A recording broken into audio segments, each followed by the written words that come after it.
Om Bhurabhuva Swaha Tatsaviturvaranyam Bhargo Devasya Dhimahi Dhiyo Yonaha Prachodayat.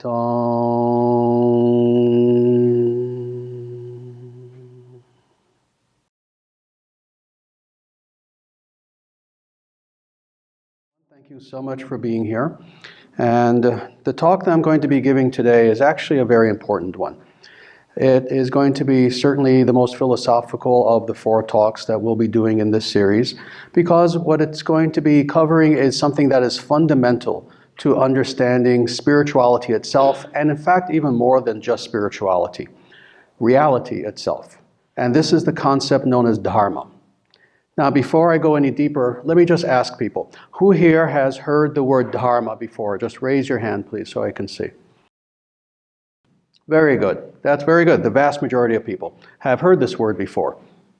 Most likely, if you've heard the word in the past, you've maybe heard it in relation to Buddhism, very specifically.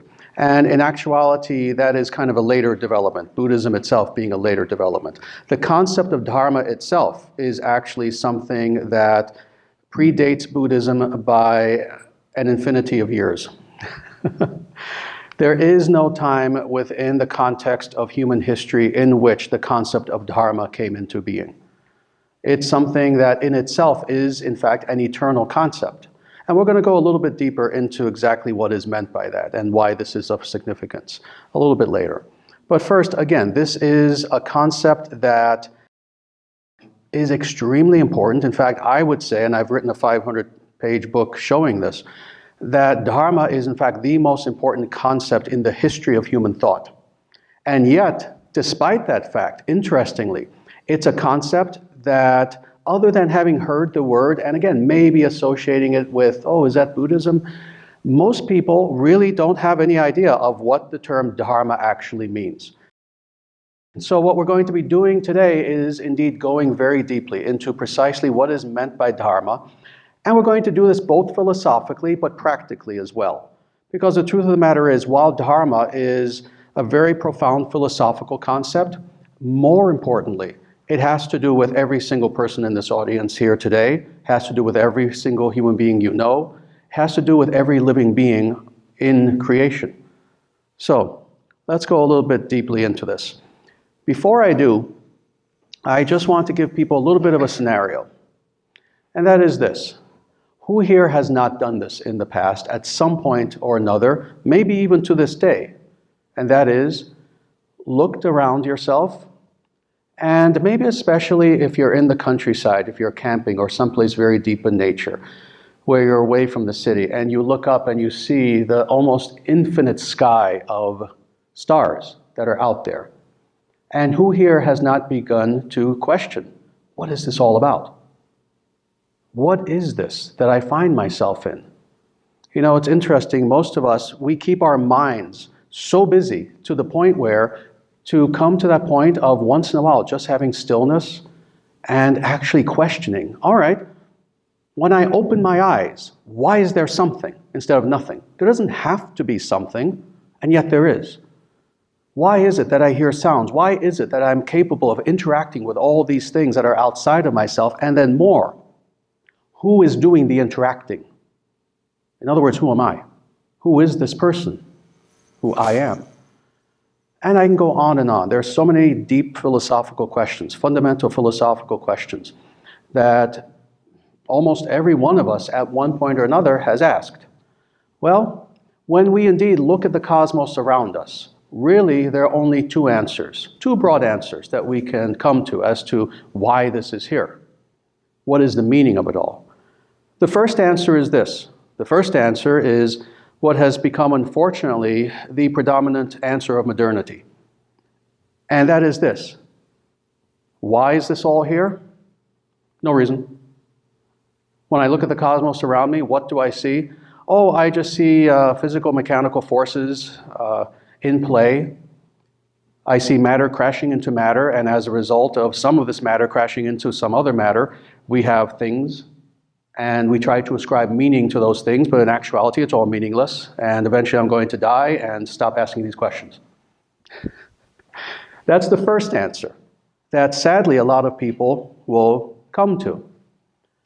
But then there is a second answer, and that is this, that when I look at the universe around me, and more, not just look in an empirical sense, not just try to understand the universe in a logical, rational way, but more than this, try via my own consciousness to understand what are the underlying principles and meaning behind all things that are not perceivable by the human eye, but that are there nonetheless. What I begin to see is that there are patterns, discernible patterns that are there within the universe. What I start to see is that it's not all chaotic, but in actuality there is an order. There is an order that is so infinite that the greatest computers in existence could not even begin to make full sense of even the quantity of this order, what to speak of the quality of it. And what does that all mean? It means that there is indeed some sort of order that is there, that is discernible, that I can understand. And now the search begins. Now the search begins, truly. Now, when an individual takes that second approach, this is known as Dharma. This is known as the path of Dharma. That is the attempt to understand, again, not just logically, certainly not just empirically, but via our own consciousness, to try to understand what are the underlying inherent principles that are there in creation itself. Those underlying principles themselves are Dharma. All right? So just to give a very quick definition, but then I'm going to go much deeper into this. If we were to try to translate the term Dharma, which really can't be done in the English language, in many other languages it can. If we were to try to translate the term Dharma, this is the equivalent that I came up with, which seems to be the best in English. Natural law, or the natural way. All right? Now, having said all this, let me go a little bit deeper into the background of this concept of Dharma. Let me ask this again in a different way. Who here has heard the word Hinduism before? Okay, very good. Many people have some ideas about what is the nature of Hinduism. Sadly, I can pretty much guarantee that 99.9% of individuals who think that they know something about Hinduism, if they were to regurgitate to me what they think they know about Hinduism, they'll be wrong. Hinduism is the most ancient path on the face of the earth, and I can tell you, having been on this path for 40 years, having given thousands of talks at Hindu temples, being the spiritual teacher of the Hindu temple here for 2 years, I can tell you that there are more misconceptions about what is called Hinduism than every other religion on earth combined. And the reason why that's the case is A, because it's so ancient, and B, actually because there's so much there. It's very easy to get confused about what in fact is there and what Hinduism actually is. And this is the first misconception about Hinduism. The name of this path is not Hinduism. How's that? The term Hinduism itself is actually rather modern.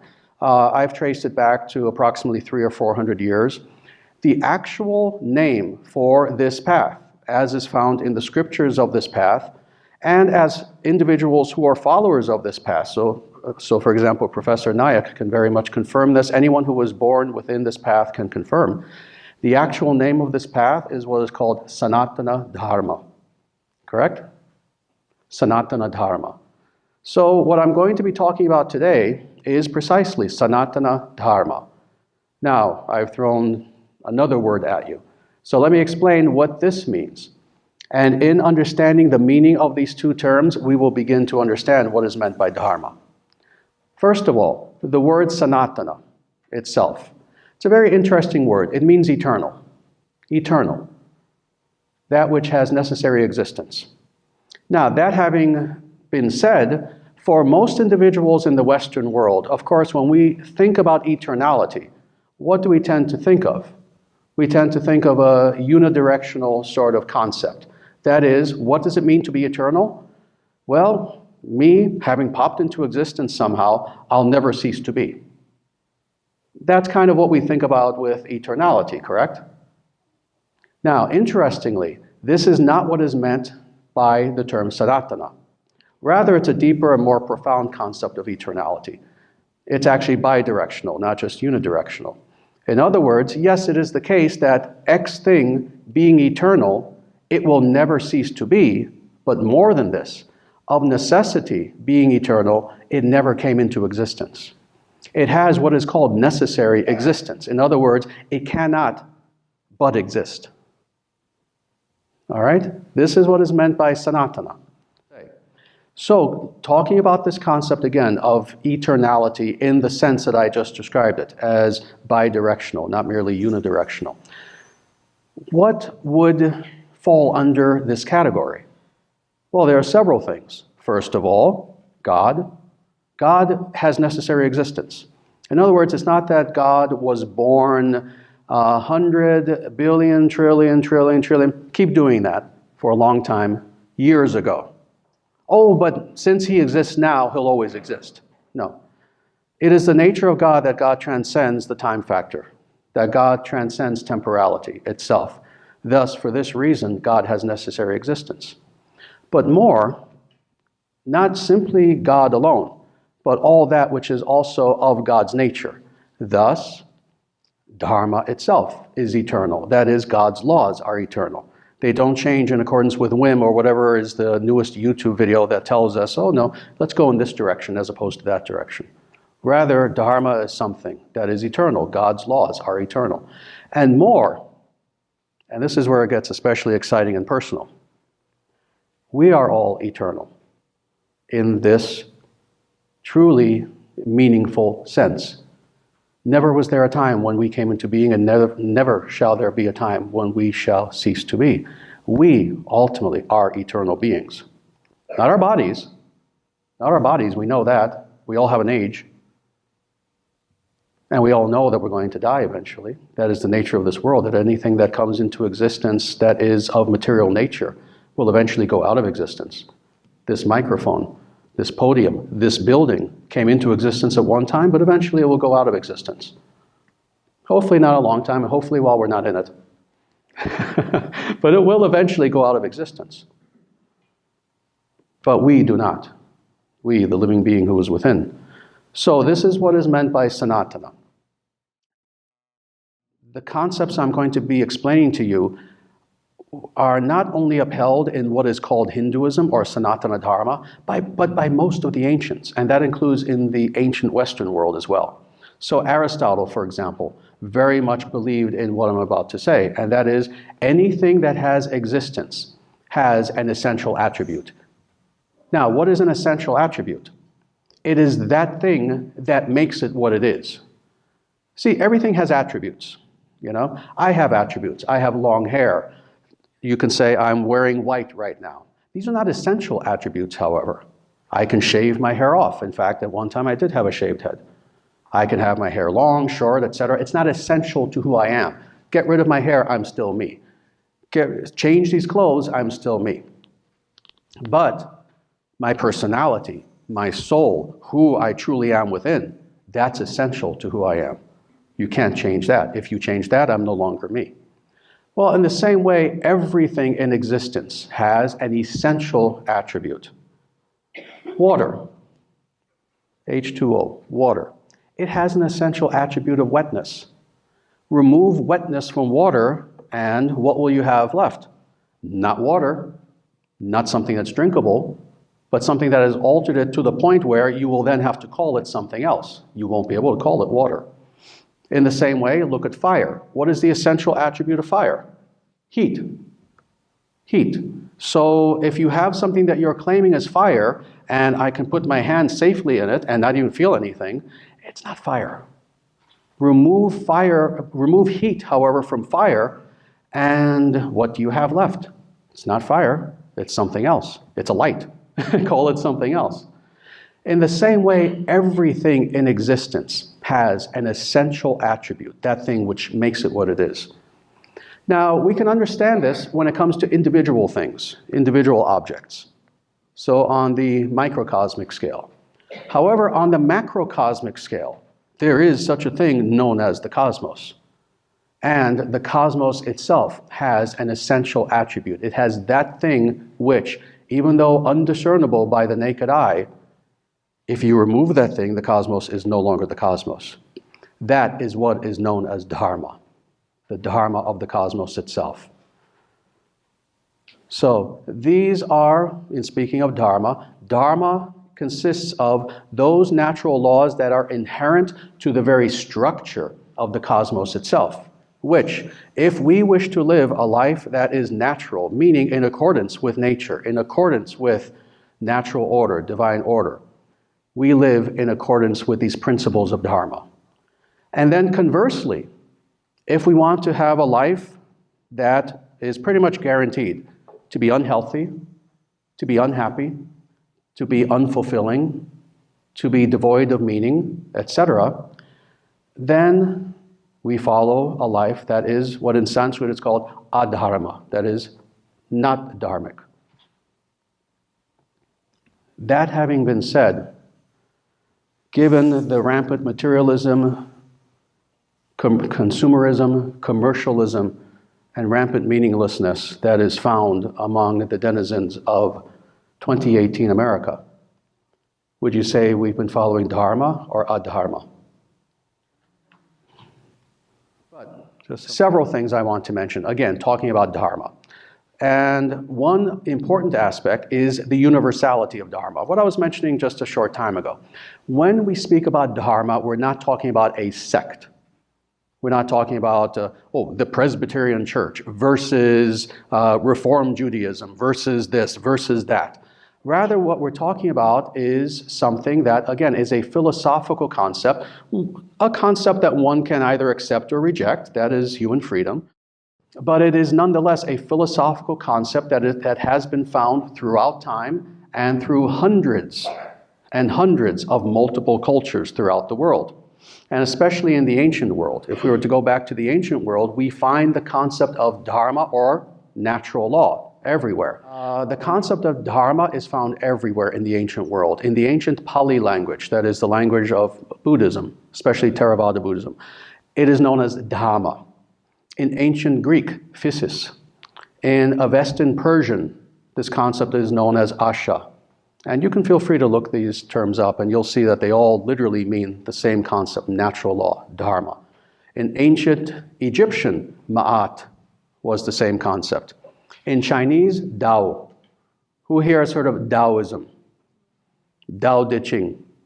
All right, Dao, and it's interesting, I know in the 19th century when people translated the Dao De Ching in the early 19th century from Chinese into English, they translated Tao incorrectly as God, even though every single Chinese Taoist scholar at the time told these English and German translators, no, Tao is not God.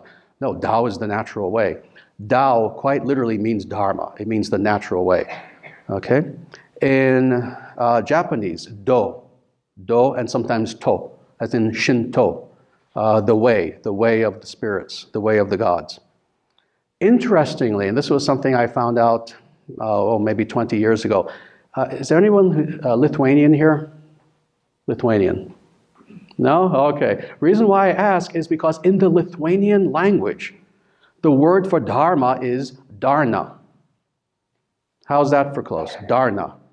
It means the same thing. Again, look it up, D-A-R-N-A, and the translation is the natural way, natural law, etc.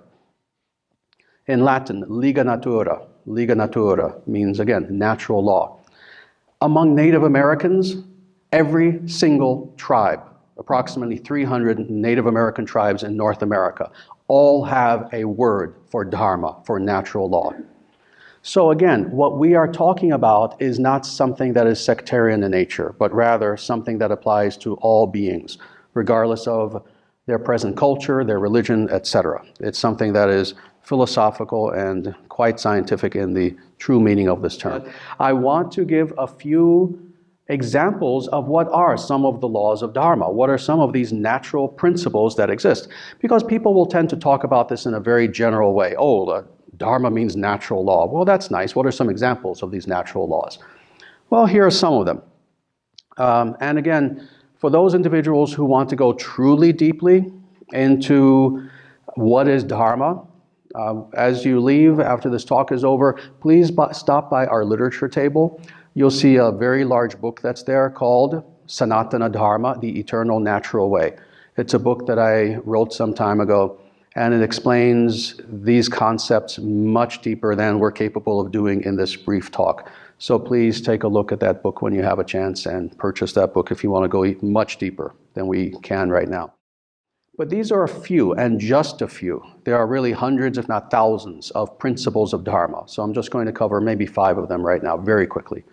First is a principle that I came up with this term in order to explain this principle. This term did not exist previous to my creating it. Omnisentiency. Omnisentiency. And let me explain what is meant by this. In accordance with Dharma, in accordance with what Dharma explains, when we look at the universe around us, what we find is a world that is alive with personality. A world that is alive with living beings, with life itself. Now, we know that when it comes to some of the more obvious examples of life. We know that, of course, if we look around, we see human beings who are alive. We know by extension that animals are alive.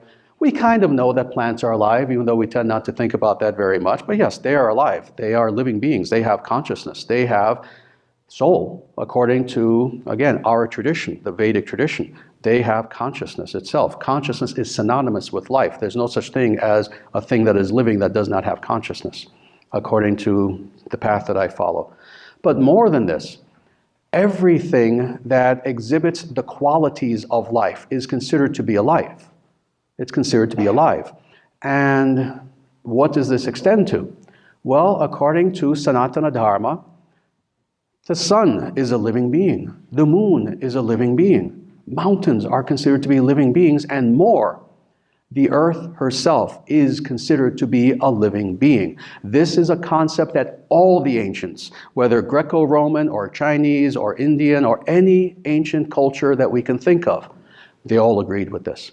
Literally from the furthest coast of Ireland all the way to Japan and everywhere else. Everyone believed in this concept that the earth is not just a thing that is floating through space, that is there simply for us to exploit and mine into and grab minerals and all the wealth from, gold, silver, etc., diamonds, but rather the earth herself is considered to be indeed our mother. And in a very real sense, not just figuratively, not just symbolically, but the earth herself is quite literally a personality, the expanse of which is so great that it's undetectable to us. In the same way that if you see a little ant that's crawling across a table and you were to approach it, you are so expansive to that ant that it doesn't even know that you're there unless you do something to make your presence known, unless you make a sound next to it and get its attention. Otherwise, it's not even aware of us. In the same way, we may not be aware of the fact that the earth is a personality due to its expansiveness, but it is nonetheless. And the same way that the ant may not be aware of us, but we are aware of it, the earth, who is truly our mother, is aware of us and what we do to her. So this is the concept of omnisentiency. That is one of the concepts of Dharma. Another concept, and again I came up with this term, Theo Centricity. That is the idea that God is omnipresent in all things. Omnipresent in everything that exists. You know, there's a fancy philosophical term, panentheism. Not pantheism, but panentheism. But this is a concept that was found among all the ancients. That is the concept that God necessarily is a being who is wholly transcendent, who quite literally transcends all of God's creation on the one hand. On the other hand, there is no place where God is not. God is omnipresent within all things, giving everything, in fact, its very sustaining ability itself. There is quite literally no atom in existence in which God is not present in that atom. You can think of how many innumerable atoms it would take to create this podium or our bodies or anything else. God is quite literally not only existent within every atom, but it is God's presence alone that even gives each atom and each thing in existence its ability to exist. So Theo Centricity, knowing that God is everywhere. Thus, when we turn to God at times when we're having tremendous challenges and we're thinking, oh, God is so far away, how can God even hear my prayer? In actuality, God is closer to us than we are to ourselves, because God also upholds even our own soul, even our own existence. God is indeed, to use the Sanskrit, sharira shariran, God is the soul of our soul and gives even our very soul itself its sustaining ability. Just a few more things. Divine procession. And this is not a term that I came up with, actually. This is actually a theological term. But it's a very, very important term, very good term. And this is also a concept of Dharma. And that is this, that every living being has its originating point, has its source in God. That's number one.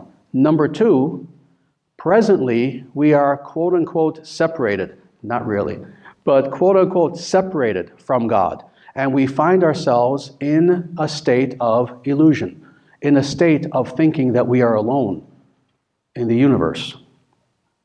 Let me stop there for a second. There's a third stage to this, and I'll talk about that in a second. But let me talk about this just for a moment. Very often, at times of tremendous trouble, at times where we are having tremendous challenges, when we find ourselves depressed, when we find ourselves just in a very almost bitter way, a very depressed, sad sort of way, questioning, why am I here? What is this all about? And truly looking for answers in a very yearning sort of way, it's very easy for us to think that we are all alone. And in actuality, the truth of the matter is, we're never separated from God. In actuality, God is always with us. However, what can happen and what does happen is that we lose sight of the fact that God is there. This is the nature of our illusion. This is the nature of our fundamental problem in reality. This is why we suffer. Ultimately, existentially, this is why we suffer. We think we're alone, when in actuality, our best friend is always present there within us, within our very hearts. We're never alone. God is always there. We have simply forgotten that fact. So what is the spiritual process, the true spiritual process of spiritual unfolding, of truly having spiritual realization? It's remembering that fact that we are not alone. And we never were. That God is always there with us. But for now, again, we are in this state where we think we are alone. We think we are separated from God, and the only thing separating us, quote unquote, from God is the fact that we have covered our true vision and we think we're separated from God. And this leads to the third state, and that is reunion with the divine. We have come from God, God being our source. Right now, presently, we have the illusion that we're separated from God and thus we are suffering. What is the goal, one could say, of spirituality? A goal which I don't think any religion on earth would disagree with. It is to reestablish our union with the divine in such a way that not only do we know that we are not alone, but we have quite literally union, beloved, divine, devotional union with God in such a way that we'll never feel alone again. That is what in some religions is called salvation, liberation, etc. So that's divine procession. Let me just say, however, this, and I want to end with this before we go on to questions. This has been a somewhat philosophical talk for people. We've gone very deeply into some very deep concepts. And myself, being a spiritual teacher, see, I'm not a professor. I got my PhD from University of Wisconsin-Madison. And it's very interesting. This is just as an aside. When I first entered University of Wisconsin-Madison, it was 1995, and I remember I had a meeting with my PhD dissertation advisor for the first time. And we had a very interesting conversation where he, of course, wanted to get to know me better, and I knew who he was. But we had a very interesting conversation where it was supposed to be about a 20-minute conversation. It went on for 2 hours. The reason why was because he asked me, well, okay, so what is your goal in getting your PhD? And I explained, I'm just getting the PhD so I can go a little bit deeper from an academic perspective into the history of religion, etc. But my goal is to be a spiritual teacher. And he was confused about that. Oh, really? So you don't want to do a purely academic track? I mean, that's kind of unheard of. You don't want to be a professor? And I explained to him, no. Really? So it takes a lot of work to get a PhD. You honestly don't want to be a professor? No, I want to travel the nation, travel the world, to teach people, help people who are suffering. I want to teach them what is the meaning of life. I want to write books, etc. That's what I want to do. He couldn't accept this. Couldn't accept it. Couldn't accept it. And again, our conversation went on for about 2 hours as he was trying to convince me that I was crazy. And no, I should certainly think about being a professor. And then finally, I said something to him that ended the conversation. See, his field was history of religion. So I tried to make this personal, but without insulting him at the same time. I mean, this person was going to be my PhD dissertation advisor. I didn't want to insult him.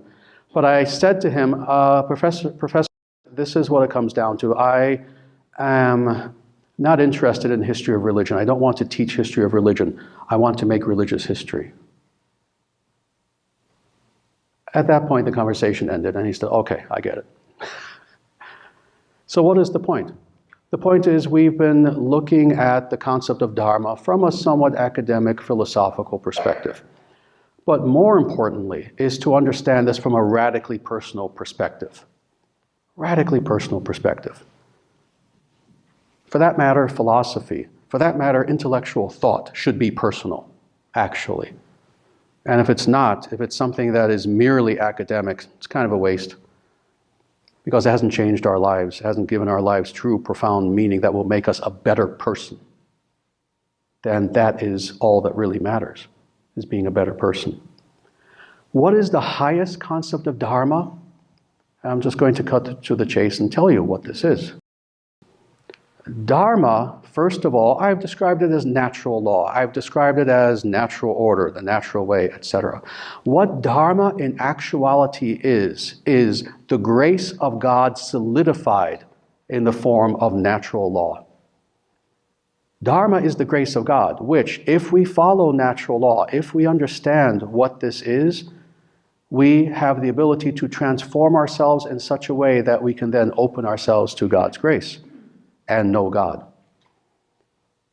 Now, one of the most important scriptures in, again, what is sometimes called Hinduism, what is properly called Sanatana Dharma, one of the most important scriptures is called Bhagavad-Gita. And just out of curiosity, who here has heard of Bhagavad-Gita? Just please raise your hand. Okay, about half of the people here. For those who have not, please look it up. It is available everywhere. There are almost 1,000 translations in English. It's available for free online. Look up Bhagavad-Gita. It's a short book of only 700 verses, but it is the most profound philosophical literature upon the face of the earth. And I know because I've read all the philosophical literature. I've read all 27 dialogues of Plato. I've read everything that Aristotle wrote. I've read Hegel. I've read Kant. I've read quite literally everything. This is the most philosophical, profound work on the face of the earth. But, interestingly, it ends in a very specific way. Now, just to let you know, this is a conversation between God and a devotee of God. It's a conversation, a dialogue that goes on for, again, 700 verses.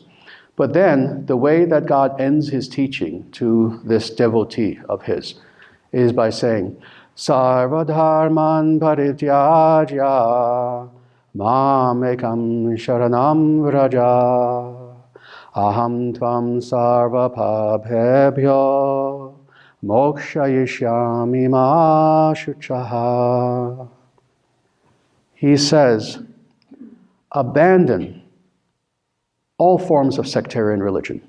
This is God saying this. He says, Sarva dharman. He says, abandon all of these lesser man-made religions and paths and simply surrender unto me. I will deliver you from all evil and negative consequences. And then he ends with two words that are incredibly profound. It's actually said traditionally that he lifts his hand up, this is God, in what's called Abhaya Mudra, the gesture of no fear. And he says, Ma Shucha, do not fear. Do not fear. This verse encapsulates what is the ultimate goal of Dharma. And that is to cut to the chase.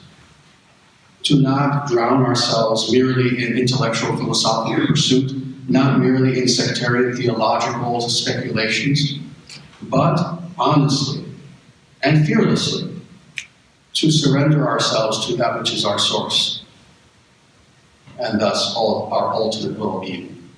This is Dharma, and this is the ultimate goal of Dharma. And I'll state it bluntly, as I did last time. I'm someone who, I'm not afraid to use the G word. The goal of Dharma is to know God and to know God intimately, to know God better than we know ourselves. This is the ultimate goal of Dharma. So all that being said, I want to encourage everyone here. I know some people are here because you are truly, truly philosophically interested, and very sincerely so. Some people you came because, the topic sounded interesting, and maybe at this point when the talk is over, you'll just kind of go on and forget about this talk. But I want to urge everyone here to continue searching for truth. Continue exploring what is Dharma. And again, not just in an empty academic sort of sense, but in a sense that is radically personal and will change and transform your life for the better.